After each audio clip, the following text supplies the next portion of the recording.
রাসূল পাক সাল্লাল্লাহু আলাইহি ওয়াসাল্লাম ওনাকে আল্লাহ পাক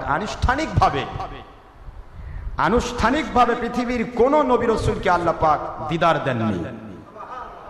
আমার নবীজিকে আনুষ্ঠানিকভাবে, তাও দুনিয়াতে নয়। আল্লাহ তো দুনিয়াতে নবীকে সারা জীবনই দিদার দিয়েছেন এবং এখনো রাসূল পাক সাল্লাল্লাহু আলাইহি ওয়াসাল্লাম হায়াতুন নবী হিসেবে কবরে আল্লাহর দিদারে মশগুল। কিন্তু আনুষ্ঠানিকভাবে সারা জগৎবাসীকে শিক্ষা দেওয়ার জন্য দুনিয়ার কেউ আল্লাহকে দেখার ক্ষমতা রাখে না। আমি আমার একজন নবীকে দেখাইছি যিনি আমাকে দেখার ক্ষমতা রাখেন।